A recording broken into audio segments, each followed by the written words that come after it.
Okay guys, so இந்த video செஷனில் நாங்கள் பார்க்க போகிறது கிரேட் 10 ஐசிடி ஸ்ரீலங்கன் சிலபஸ்ட யூனிட் 2 பற்றி பார்த்துட்டு வர போகிறோம். இந்த வீடியோ சீரிஸ் ஃபுல்லாகவே நாங்கள் தமிழ் மீடியம் பேஸ் பண்ணி ஆர்டினரி லெவலுக்கான ஸ்டெப் பை ஸ்டெப்பான கைடன்ஸாக தான் இதை பார்த்துட்டு வரோம். ஸோ இந்த செஷனில் நாங்கள் பார்க்க போகிறது யூனிட் 2 எப்படி எங்களை கைட் பண்ணிட்டு போகுது, எக்ஸாம் ஃபைனலுக்கு ஏற்ற மாதிரி பார்த்துட்டு வர போகிறோம். அதுலேயும் யூனிட் 2 முதலாவது வீடியோ வந்து இந்த வீடியோ தான். ஸோ இதில் நாங்கள் இந்த புக் விண்டோ வந்து ஷேர் பண்ணியிருக்கேன் பிடிஎஃப் ஃபைலாகவே. இதை நீங்கள் பார்க்கக்கூடிய மாதிரி இருக்கும். இந்த யூனிட்டுக்கு நேம் வந்து கணனியை இனங்காண்போம். அதாவது உண்மையில் வந்து கம்ப்யூட்டர் சிஸ்டத்தில் என்னென்ன பார்ட்ஸ் எல்லாம் இருக்கோ அது எல்லாத்தையுமே பேசிக் கன்செப்ட்ல இருந்து விளங்கப்படுத்துகிற மாதிரியான ஒரு மொடியூல் தான் இது. அப்போ இந்த மொடியூலில் இருக்க போகிற சப் கண்டென்ட்ஸை பற்றி இதில் சொல்லியிருக்கணும். ஒரு கம்ப்யூட்டர்ல என்னென்ன இயல்புகள், அதை எப்படி நாங்கள் வகைகளாக பாகுபடுத்தலாம், அதை விட அடிப்படை பகுதிகள் என்ன இருக்கு, கம்ப்யூட்டர் போர்ட்ஸ், கம்ப்யூட்டர் நெட்வொர்க்கிங் என்ற பற்றிய கன்செப்ட் நாங்கள் எடுக்கலாம்.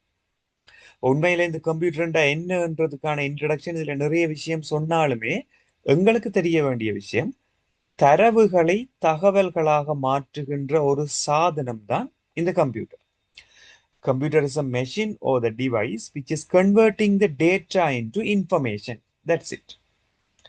இப்போ இந்த கம்ப்யூட்டர்ன்றது ஒரு மிஷின் என்றபடியால எப்பவுமே ஹியூமனுடைய ஒப்படைக்கல ஸ்பீட் கூடினதா இருக்கு. அதிண்ட சில சில பண்புகள் வேகத்தை பாதிக்கிற மாதிரி இருந்தாலும் ஹியூமன்ஸோட கம்பேர் பண்ணிக்கல வேகம் அதிகமாயிருக்கு, வினைத்திறன் அதிகமாயிருக்குன்ற படியால தான் நாங்கள் வந்து ஆல்டர்னேட்டிவா கம்ப்யூட்டர் பாவிக்கிறோம்.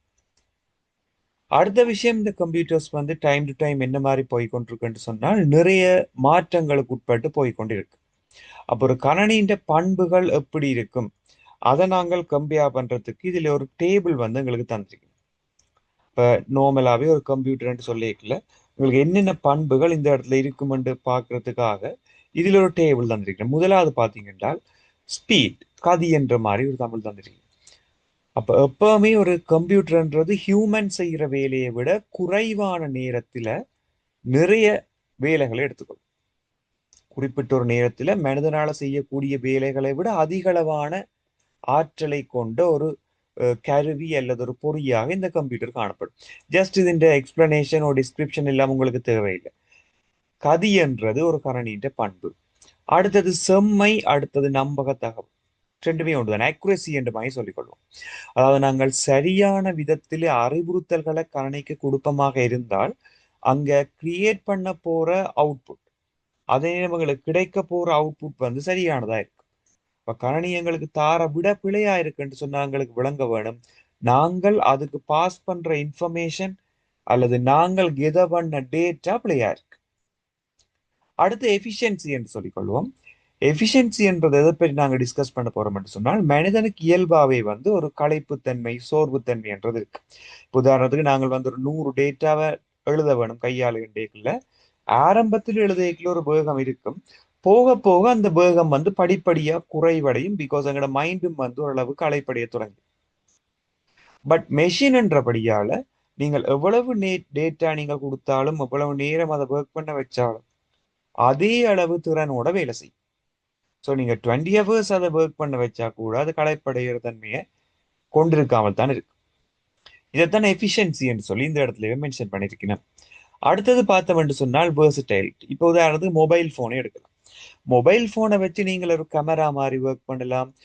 ஈவன் நீங்கள் ரேடியோ கேட்கலாம், டிவியில் வர ஷோஸ் எப்படி பார்ப்பீங்களோ அதில் மொபைல் ஃபோனில் பார்த்துட்டு போகலாம், ஃபேஸ்புக் பார்க்கலாம், சேட்டிங் என்ஜின், அதாவது ஒரு வாட்ஸ்அப் சேட் என்று சொன்னால் சேட் பண்ணுறதுக்காக பாவிக்கலாம்.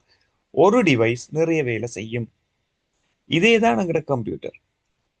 ஸோ மொபைல் ஃபோன், கம்ப்யூட்டர் எல்லாமே ஒன்று தான். எங்கட ஈஸி ஒர்க்குக்காக நாங்கள் யூஸ் பண்ணி கொண்டு வரோம். ஒரு கம்ப்யூட்டர் ஒன்றுக்கு மேற்பட்ட வேலைகளை செய்யக்கூடிய தன்மையை கொண்டிருக்கும். இப்போ ஒரு ஹியூமன்ஸ் எடுத்தோம்னு சொன்னா, ஒரு ஆள் மேத்ஸ் என்ற சப்ஜெக்ட்ல நீங்க எக்ஸ்பர்டா இருந்தீங்கன்னு சொன்னா சில நேரங்களில் உங்களுக்கு சில சில சப்ஜெக்ட் ஓகே இல்லாமல் இருக்கு. தட் மீன்ஸ் மேத்ஸ் அளவுக்கு நீங்க படிக்காம இருப்பீங்க. எல்லாத்தையுமே சேம் லெவல்ல மெயின்டைன் பண்ண கஷ்டமா இருக்கும். பட் கம்ப்யூட்டர் தனக்கு கொடுத்த அவ்வளவு வேலையுமே சேம் லெவல்ல கண்டினியூ பண்ணி கொண்டு போகும். அதுதான் நீங்க வேர்சடைலிட்டி என்ற மாதிரி சொல்லி கொண்டு வரீங்க. ஸ்டோரேஜ் அண்ட் ரிட்ரீவல், அதாவது தரவுகளை வந்து சேமிக்கலாம், சேம் டைம் அந்த தரவுகளை நாங்கள் அந்த சேமிச்ச இடத்திலிருந்து வினைத்திறனாக மீள பெற்றுக் கொள்ளலாம். இப்ப நாங்கள் வந்து ஹேண்ட் ரிட்டன் ஃபார்மேட்ஸை வந்து மறந்துட்டோம் நிறைய விஷயங்கள். இப்ப டயரி எழுதுறதா இருக்கலாம், அல்லது உங்களுக்கு தேவையான விஷயங்களை நோட் பண்ணி வைக்கிற தன்மைகள் வந்து கம்ப்யூட்டர் வந்தோன்னு குறைஞ்சிட்டு. ஃபோன் புக்ன்னு சொல்லி ஒன்று இருந்தது. முந்தி நான் ஃபோன் நம்பர்ஸ், மொபைல் நம்பர்ஸை வந்து நோட் பண்ணி வைப்பேன். அந்த புக்கை வந்து கையோடையே கொண்டு தெரியும். இப்ப அப்படி ஒன்றுமே இல்லை. எங்களோட மொபைல் ஃபோன் நம்பர் தெரியாட்டி கூட மொபைல் ஃபோன் நம்பரை மொபைல் ஃபோன்ல சேவ் பண்ணி வச்சுக்கொள்றோம். ஸோ சேவ் பண்ணி இருக்கிறபடியால நாங்கள் அதை ஈஸியா எல்லா இடம் ஆக்சஸ் பண்ணக்கூடிய மாதிரி இருக்கு. ஸோ சேவ் பண்றோம், சேம் டைம் அதை ரிட்ரீவ் பண்ணிக்கொள்றோம். தேக்கி வைப்பதற்கும் மீட்டலுக்குமான ஆற்றல் அப்படின்னு சொல்லி இந்த இடத்துல அதை மென்ஷன் பண்ணிருக்கேன். இப்படி ஒரு காரணிக்கு வந்து இவ்வளவு பண்புகளுமே காணும். அடுத்த விஷயம், நாங்கள் கம்ப்யூட்டரை டிவைட் பண்ணி கொண்டு வரைக்க இந்த இடத்துல 2 விதமா இந்த கம்ப்யூட்டரை டிவைட் பண்றோம். ஒன்று வந்து அளவிற்கேற்ப வகைப்படுத்துறோம், அடுத்த தொழில்நுட்பத்துக்கு ஏற்ப மாதிரி வகைப்படுத்துறோம். இப்ப அளவிற்கேற்ப வகைப்படுத்தலன்னு சொல்லிக்கல பிசிக்கல் சைஸ், பௌதிக ரீதியான அளவு. ஒரு கரணியை நீங்க அளவுக்கு ஏற்ற மாதிரி வகைப்படுத்தி கொண்டு வரைக்கல ஆக பெரியளவான அளவை கொண்ட கரணிகள், அதுக்கு பிறகு நடுத்தர அளவு, அதுக்கு பிறகு சிறிய அளவு, அதுக்கு பிறகு நுண்ணளவு, சரியான சின்ன போன், மொபைல் போன் ஓ கம்ப்யூட்டர். அப்படி அந்த அளவுக்கேற்ப வகைப்படுத்தல் அப்படின்றத நாங்கள் ஒரு டைப்பாகும் பயன்படுத்துகின்ற டெக்னாலஜி, தொழில்நுட்பத்துக்கு ஏற்ப சொல்லி 2 டைப்பா இந்த கம்ப்யூட்டர் நாங்க டிவைட் பண்றோம்.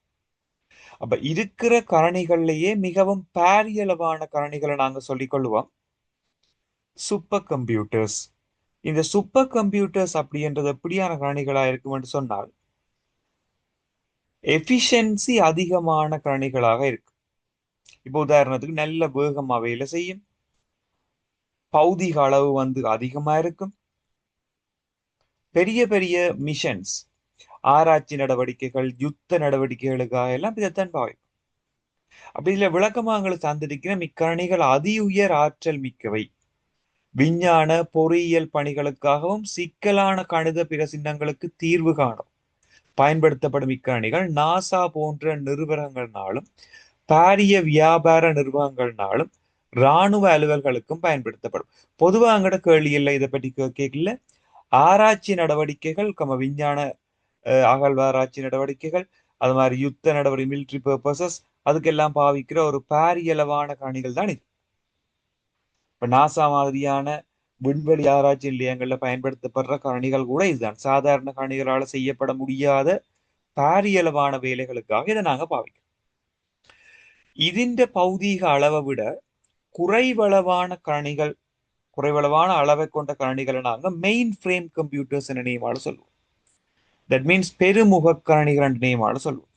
பெருமுக கணிகள் எப்படி இருக்கும்னு சொன்னால் சூப்பர் கம்ப்யூட்டர்ஸை விட வேகம், ஆற்றல், விலை குறைவடைந்த கணிகளாக காணப்படும். இப்ப மெயின் ஃப்ரேம் நாங்க எங்க பாவிக்கிறோம் என்று சொன்னால் பாரிய வர்த்தக நிறுவனங்கள் அல்லது பல் தேசிய நிறுவனங்கள். இப்ப உதாரணத்துக்கு பார்த்தோம்னா ஒரு நாட்டில மட்டும் இல்லாமல் வேற வேற நாடுகள்ல இருக்கிற கணிகள். ஒரு கம்பெனி, இப்ப உதாரணத்துக்கு பேட்லஸ் எடுப்போம், அல்லது bank of Ceylon, commercial bank. இப்ப ஸ்ரீலங்கால மட்டும் தான் கமர்ஷியல் பேங்க் இருக்கு, நிறைய நாடுகள்ல இருக்கு. பேங்க் ஆஃப் சிலோனும் அப்படிதான். சில பங்களாதேஷ், மேபி மால்டீவ்ஸ், தெரியல, ஷுவரா இல்ல, பட் சில சில நாடுகள்ல இருக்கு. அப்படி பெரிய பெரிய நிறுவனங்கள், டயலாக் இப்படியான நிறுவனங்கள் என்ன செய்யும்னா ஒன்றுக்கு, ஏர்டெல் இப்படியான நிறுவனங்கள் ஒன்றுக்கு மேற்பட்ட நாடுகள்ல இருக்கு. அப்படியான நாடுகள்ல அவை எல்லாத்தையுமே மெயின்டைன் பண்றதுக்காக என்ன செய்யணும்னா மெயின் ஃப்ரேம் கம்ப்யூட்டர்ஸ் மாதிரியான காணிகளை பாவிக்கணும். அவைக்கு வந்து சூப்பர் கம்ப்யூட்டர் தேவை இல்லாமல் இருக்கு. பட் இன்றைக்கு நாங்க ட்ரெண்டிங்ல இருக்க போற பெரிய பெரிய கம்பெனி எல்லாம் சூப்பர் கம்ப்யூட்டர் தான் பாவிக்கணும். பட் உண்மையில வந்து மெயின் ஃப்ரேம் கம்ப்யூட்டர்ன்றது ஒன்றுக்கு மேற்பட்ட நாடுகள், 1-2 நாடுகள்ல இருக்க போற கம்பெனிஸ் வந்து கொமனா பாவிக்கிற கம்ப்யூட்டர்ஸ். இப்படியான கம்ப்யூட்டர்ஸ்ல பாரியளவான தரவுகளை நாங்க சேவ் பண்ணலாம், திரும்ப எடுத்துக் கொள்ளலாம்.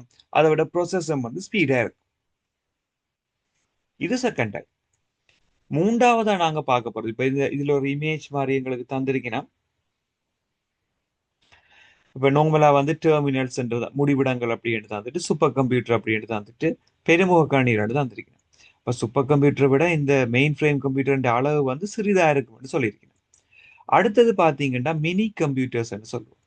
இப்ப மினி கம்ப்யூட்டர்ஸ் சொல்லிக்கல, இதுக்கு உதாரணமா நாங்க பேங்க்ஸ், வங்கிகள்ல பயன்படுத்தப்படுற கணினிகள்.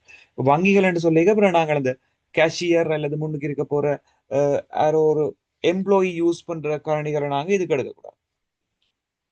அவை யூஸ் பண்ற கணினிகள் எப்படியான கணினிகளா இருக்கும் என்று சொன்னால் மைக்ரோ எடுத்து அதை பற்றி படிக்கும். சர்வர் ரூம் என்று சொல்லி இருக்கு பேங்க்ல.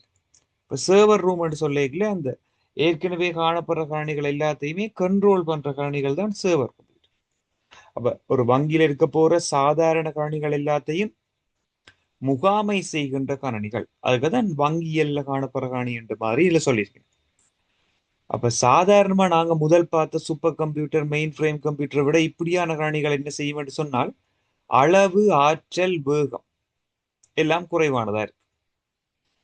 பட் இனி நாங்கள் கடைசியா ஒரு ஆளை பற்றி பார்க்க போறோம் மைக்ரோ கம்ப்யூட்டர்னு சொல்ற சிறு கணினிகள். அதை விட அளவு பெரிதா தான் இருக்கு. வங்கி வலையமைப்புகள்ல பயன்படுத்தப்படுற கணினிகள் இவைதான். இப்ப சிறிய சிறிய கணினிகள் எல்லாத்தையும் ஒருங்கிணைத்து வந்து இப்படியான கணினிகள் வேலை செய்யும். ஒரு கம்பெனி இருக்குன்னு சொன்னா அந்த பர்டிகுலர் பிரான்ச்சில் இருக்க போற சர்வர் ரூமில் வந்து இப்படியான கணினிகள் காணப்படும். அடுத்தது பார்த்தோம்னு சொன்னால் தனியால் கணினிகள், மைக்ரோ கம்ப்யூட்டர்னு சொல்ற நுண் கணினிகள், அதை விட இங்க இருக்க போற மேல இருக்கிற பார்ட்ஸை விட சின்ன கம்ப்யூட்டரா இருக்கு. அதான் இல்லை சொல்லி கொண்டு வரீங்க. மைக்ரோ கம்ப்யூட்டர் தான் கோமனா நாங்கள் அதை சொல்லி கொண்டு வருவோம். இந்த மைக்ரோ கம்ப்யூட்டர் தான் நாங்கள் இன்றைய பாவிக்கிற கம்ப்யூட்டர்ஸ் ஜென்ரல் பர்பஸுக்காக. நாங்கள் லேப்டாப்பா இருக்கலாம், நோமலா பாய்க்கிற பர்சனல் கம்ப்யூட்டரா இருக்கலாம், மொபைல் போனா இருக்கலாம். என்ன டைப்பான கம்ப்யூட்டரும் மைக்ரோ கம்ப்யூட்டர்ஸ் என்ற கேட்டகரிக்கு வரும். ஸ்மார்ட் வாட்சஸ் எல்லாம் இங்க வரும். இது தனி மனித தேவை. இப்ப நாங்கள் எங்கட ஒரு ஆண்டு தேவைக்காக பாவிக்கிற காணிகள் மாறி இருக்க போது இவ்வளவு விலை, கதி, ஆற்றல் எல்லாம் எஃபிஷியன்சி எல்லாமே வந்து குறைவானதா இருக்கு. பட் இது எங்களுக்கு ஓகேயா இருக்கு. லேப்டாப்ஸ் எல்லாம் இந்த கேட்டகரிக்கு வரும். இப்ப நாங்கள் இன்றைக்கு நோபலா ஜென்ரல் பர்பஸுக்காக பாவிக்கிற கரணிகள் எந்த கேட்டகரிக்கு வரும் என்று சொன்னால் அது வந்து நுண் கரணிகள் அப்படி என்ற ஒரு வகைக்குள்ளே அடங்கும் என்று சொல்லி எங்களுக்கு தெரியக்கூடிய மாதிரி இருந்தா ஓகே. அடுத்து நாங்க தொழில்நுட்பத்தை அடிப்படையா வச்சுக்கொண்டு இந்த கரணிகளை வகைப்படுத்த போறோம். தொழில்நுட்பத்தை அடிப்படையா வச்சுக்கொண்டு வகைப்படுத்திக்கல எங்களுக்கு 3 விதமான தொழில்நுட்பங்கள் இருக்கு. ஒன்று சொல்லிக் கொள்வோம் அனலாக் கம்ப்யூட்டர்ஸ். அனலாக் கம்ப்யூட்டர்னு சொல்ல வர்றது வந்து இயற்கையாக கிடைக்கின்ற சைகைகள். அதாவது வந்து போல்ட், அமுக்கம், வெப்பநிலை, கதி, வேகம் இப்படியான இயற்கையான சைகைகள் அல்லது ஒத்திசை சைகைகளை அடிப்படையாக கொண்டு தொழிற்படுகின்ற கணனிகள். இப்ப வேகமானி, கதிமானி, சென்சஸ், வானிலை என்று சொல்லிக் கொள்வோம். இந்த வானிலை அளவீடுகள் அளக்கிற கருவிகள் எல்லாமே அனலாக் கம்ப்யூட்டர். இயற்கையாக கிடைக்கின்ற செயல்களை அடிப்படையாக கொண்ட கணினிகள். அப்ப அனலாக் சிக்னலுடைய அமைப்பு பார்த்தீங்கன்னா வளைவான அமைப்பா இருக்கு. இப்படி அலை வடிவத்துல காணப்படுகின்றது அனலாக் சிக்னல்ஸ் சொல்லிக் கொள்வோம். அதுதான் இந்த இமேஜில் தந்திருக்கு. இப்ப இயற்கையாக கிடைக்கின்ற செயல்களை அடிப்படையாக கொண்ட கணினிகள். பட் நாங்கள் யூஸ் பண்றதெல்லாம் டிஜிட்டல் கம்ப்யூட்டர்ஸ். லேப்டாப்பா இருக்கலாம், ஸ்மார்ட் போனா இருக்கலாம், எல்லாமே வந்து டிஜிட்டல் கம்ப்யூட்டர்ஸ். இவை வந்து டிஜிட்டல் சிக்னல்ஸை அடிப்படையாக கொண்டுதான் ஒர்க் பண்ணும். சம்டைம் எக்ஸாம்ஸ்ல வந்து இந்த 2 சிக்னலையும் போட்டு எது டிஜிட்டல் எது அனலாக் கொண்டு மாதிரி கேட்கலாம். டிஜிட்டல் சிக்னல் வந்து பாக்ஸா இருக்கு, அனலாக் வளைவு வடிவத்தில் இருக்கு.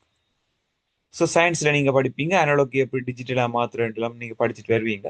பட் இப்போதைக்கு எங்களுக்கு இந்த டிஜிட்டல் சிக்னல் அப்படின்றது இப்படி இருந்தா ஓகே. இது வந்து டிஜிட்டல் கம்ப்யூட்டர்ஸ் அப்படி என்ற கேட்டகரிக்கு நாங்கள் எடுத்துக்கொள்வோம். லாஸ்டா நாங்க என்ன செய்ய போறோம்னா இந்த ஹைபிரிட் கம்ப்யூட்டர்ஸை பற்றி பார்க்க போறோம். ஹைபிரிட் கம்ப்யூட்டர்ஸ்ன்றது உண்மையில 2 விதமான டைப்பையும் கொண்டிருக்கும். அது வந்து அனலாக்கும் இருக்கும், டிஜிட்டலுமே இருக்கு. ஸோ இன்றைக்கு நாங்கள் காமனா யூஸ் பண்றது வந்து அப்படியான ஸ்மார்ட் வாட்ச் எல்லாம் வந்து இதுக்கான உதாரணமா இருக்கு. உதாரணத்துக்கு நாங்கள் இந்த நடந்து போற வேகத்தை மெஷர் பண்ணி அது வந்து என்ன செய்யும்னா எத்தனை ஃபீட் நாங்க நடக்க வேணும்ன்றதை கால்குலேட் பண்ணி இந்த ஸ்மார்ட் வாட்ச் சொல்லுவோம். இதெல்லாம் ஹைபிரிட் கம்ப்யூட்டருக்கான எக்ஸாம். இப்போ ஹைபிரிட் கார்ன்னு சொல்லியிருக்கு. இப்போ நார்மலாக நாங்கள் யூஸ் பண்ணி கொண்டு வரைக்கும் பேட்டரியில ஒர்க் பண்ற கார் பிளஸ் நாங்க டீசல் ஓ பெட்ரோல்ல ஒர்க் பண்ற கார் இப்போ ரெண்டையுமே வந்து மிக்ஸ் பண்ணின காரை வந்து ஹைபிரிட் கார்ன்னு சொல்லியிருக்கோம். ஸோ பெட்ரோலும் அதுக்கு தேவையா இருக்கும், பிளஸ் பேட்டரியிலையுமே ஒர்க் பண்ணும். அப்போ எங்களுக்கு இந்த ஓரளவு அதின் பெட்ரோல் தேவையை வந்து குறைச்சி கொள்ளும். இப்படியான கார்ஸ் அப்படி இருக்கிற மாதிரி இங்க நாங்க என்ன செய்யறோம், கம்ப்யூட்டரையும் எடுக்கிறோம். ஹைபிரிட் கம்ப்யூட்டர்னு சொல்லி அனலாக் கம்ப்யூட்டர் மாதிரியும் ஒர்க் பண்ணும், டிஜிட்டல் கம்ப்யூட்டர் மாதிரியும் ஒர்க் பண்ணக்கூடியதை நாங்க இப்படி எடுத்துக்கொள்வோம். ஸோ இன்றைக்கு நாங்கள் யூஸ் பண்ணுற ஸ்மார்ட் வாட்ச்ன்றது அதுக்கான ஒரு எக்ஸாம்பிள். பட் இசிஜி மெஷின்ன்றது அதுக்கான ஒரு எக்ஸாம்பிள், நல்ல எக்ஸாம்பிள். ஹார்ட் பீட்டை வச்சுக்கொண்டு கல்குலேஷனை மேக் பண்ணுது. ஹார்ட் பீட்ன்றது இயற்கையான சைகை, ஸோ அனலாக் சிக்னல். அது கால்குலேட் பண்ற கிராஃப், மெஷர் பண்ற மெஷர்மெண்ட்ஸ் எல்லாமே டிஜிட்டல் என்றபடியால இசிஜி மெஷின் அப்படின்றது ஒரு ஹைபிரிட் கம்ப்யூட்டருக்கான எக்ஸாம்பிளா நாங்க இங்க கன்சிடர் பண்ணிக்கொள்ளலாம். ஸோ இந்த வீடியோ செஷன்ல நாங்க பார்த்திருந்தோம் கம்ப்யூட்டர்ஸ் டைப்ஸ் எப்படி நாங்க டிவைட் பண்ணலாம்னு சொல்லியும், அதே நேரம் இந்த கம்ப்யூட்டர் பண்புகள் அப்படி என்று சொல்லியும் ஒரு சில பண்புகளை பற்றி நாங்கள் டிஸ்கஸ் பண்ணியிருந்தோம். ஸோ நெக்ஸ்ட் வீடியோ செஷன்ல நாங்கள் இன்னொரு முக்கியமான கன்செப்டோட மீட் பண்ணிக்கொள்வோம். தேங்க்யூ.